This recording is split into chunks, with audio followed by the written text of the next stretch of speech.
Welcome to Dad Tech. Today we're reviewing the Sony HT-A9, which Sony is naming its high-performance home theater system.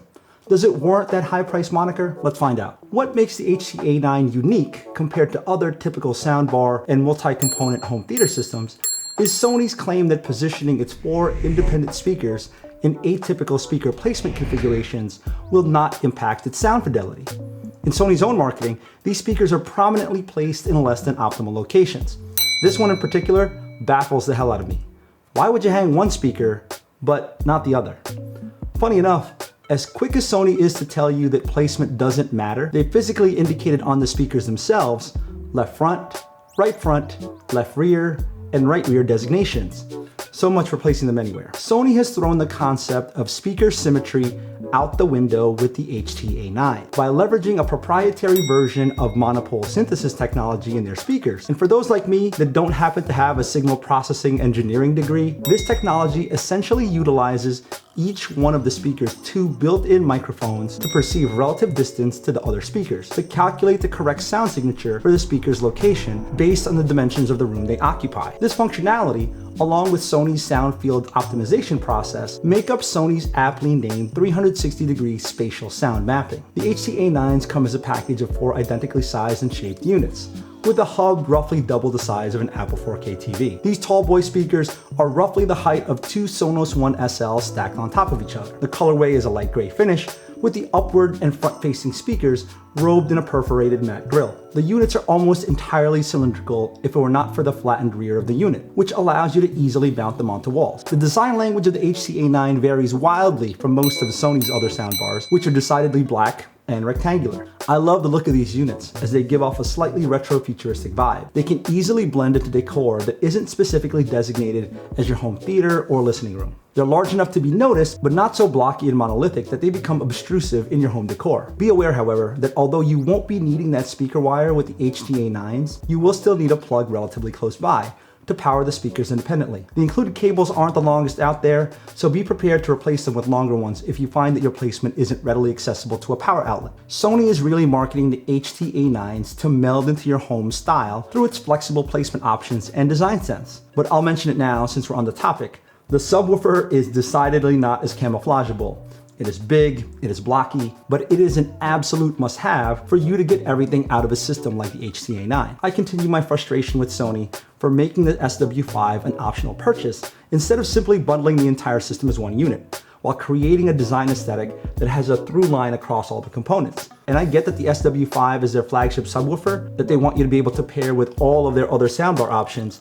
but I would think the HT-A9, given its place in Sony's all-in-one home theater arsenal, would warrant its very own specifically designed sub-pairing. Sony can take some design implementation cues from Sonos on this one. As I mentioned, the control hub is roughly around double the size and shape of Apple's 4K TV, with an eARC output and an HDMI pass-through capable of supporting 8K and 4K 120, along with support for a bevy of audio codecs such as Atmos in both Digital Plus and True HD, along with DTS:X, LPCM, high-res wireless audio, and Sony's 360-degree reality audio. It also houses the power, Ethernet, and a 3.5mm jack, which you can utilize to hook up a compatible Sony Bravia TV to act as a center channel, but I wouldn't recommend it. The HT-A9 is also fully capable of supporting your AI automation assistant of your choice. Be warned, however, if you own an older television, that the HT-A9 expects all of the input switching to occur on your television while passing that signal to the control box via eARC. It also comes with a remote for basic functionality, as well as allowing you to change the DSP profiles like night mode or voice enhancement. You can also enable the immersive audio enhancement option though through the remote as well. This is also where you can initiate the calibration for speakers. Speaking of setup and calibration, I did have quite a bit of trouble getting the speakers and subwoofer to be recognized during initial setup. I ended up having to reset the system 3 times in total before it recognized all the components of the system. And even then, the firmware update failed on one or a couple of the speakers several times before it finally stuck. For a flagship product, this is a troubling issue, so I hope Sony addresses it quickly. However, aside from all the setup issues, this is by far my favorite demo process to date from a purely entertainment standpoint. I have never been more impressed by a post-calibration demo than with the HT-A9. Sounds were whizzing by, floating in from overhead and cascading side to side with a level of clarity and accuracy I just wasn't used to during an initial speaker setup. Sony is absolutely priming you and foreshadowing the performance of the HT-A9 with this demo. And boy did it work on me, and almost made me forget about the hassle of the setup and the configuration process. The HT-A9s accomplish all of the sonic wizardry with 19mm front-facing tweeters and Sony's X drivers, coupled with another set of X drivers facing upwards to enable the verticality required for Atmos-enabled tracks. So from a pure technical and hardware standpoint, the system should be designated as a 4.0.4 system. But through the magic of Sony Pixie Dust, namely 360-degree spatial audio and immersive audio enhancement, it turns that modest 4.0.4 soundscape into a fully enveloping 12-speaker array through phantom channeling. Normally, when I hear this type of marketing doublespeak, I usually roll my eyes and wait to see what type of crippled implementation the system actually employs. For all of my misgivings though, the HT-A9 truly does create a virtual sound bubble, where you are the center of its universe, presuming you sit in the center, of course. There is a striking level of separation that is displayed from these four speakers. The tangibility of sounds racing in from above, in between, and through the four arrayed speakers makes you feel surrounded in the best way possible. When I turned on the gravity reference scene I almost always use to stress test these types of systems, I was floored by the vastness of the soundscape the HT-A9 created immediately. Hearing the rotation of sound as Sandra Bullock's character gets jostled around the shuttle's framework really exhibited the HT-A9's capability to pass sound off from one speaker to the other without a jarring break in the sound field. Shifting from Sandra Bullock and George Clooney's internal communications to the tumult happening outside of her helmet really felt like being dropped in the middle of a debris shower in space. I threw in the latest Bond film for shits and giggles and immediately went to the chase scene in Matera. And just for transparency's sake, I reviewed the scene with both the SW5 and without the SW5 in tow. What I can tell you is by far, the investment in the SW5 to round out the HT-A9 shortcomings in the low frequency response area is well worth it. You will really feel Bond's disorientation through the low level vibration emanating first from the sub and then transitioning to the speakers as Bond turns towards the assailants. This seamless handover from sub to speakers really impresses me. A little later on, as Bond's Aston Martin is peppered with bullets, again, you can hear the sound rendered across the 360-degree sound field flawlessly, both from the exterior of the vehicle and the interior, with nuances like the crackling of the glass as the bullets penetrate and the church bells tolling interwoven into the mix and relative to your position as the listener. I also tested gaming with HT-A9, firstly to ensure that there was indeed a clean 4K 120Hz pass-through, which thankfully there is, but also, and more importantly, to see if you could derive a competitive advantage with a soundstage as broad as the HT-A9 can provide. So I fired up Call of Duty to get my ass handed to me by players my son's age. The dynamics of video games of this type are a great way to test the handover latency of these types of DSP-based systems, and the HT-A9 absolutely aced it. Gunfire crackled convincingly from directions both near and far, and there's just simply nothing better than getting the drop on enemy assailants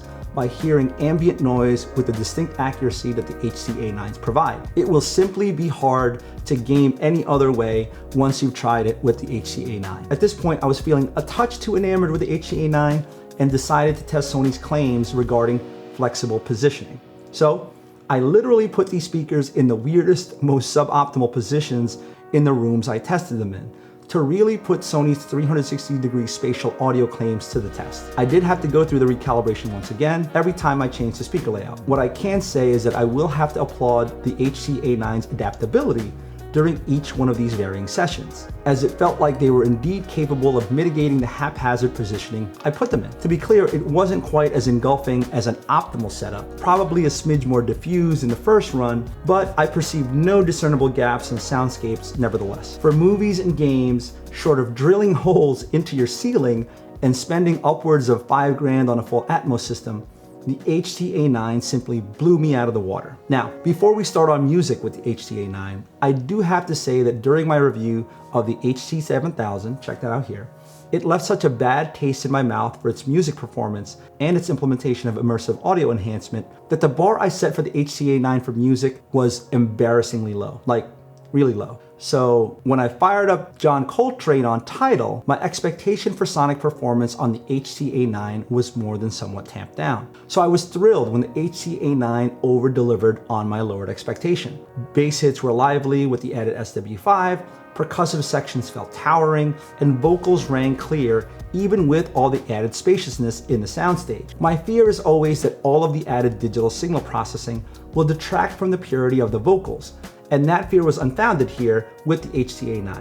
Now, don't get me wrong, the HT-A9 has your typical Sony U-curve, but the imaging didn't dilute the sections I felt they were going to. There was a crispness to the vocals and background layered into the soundstage that I just wasn't expecting for something that by definition digitally reprocesses every sound. You absolutely must listen to live 360-degree audio tracks on the HT-A9. You will get an absolutely unparalleled level of immersion. Listening to Alicia Keys' live performance with the HT-A9s really made it feel like you were there, as cliche as that sounds. Snare hits and bass line riffs appear as though you were standing in between the drummer and the bassist. The level of, dare I say, realism produced by the HT-A9 can be shocking, especially if you've never listened to any type of 360-degree audio. The Sony HT-A9s are, to be sure, an expensive piece of audio equipment.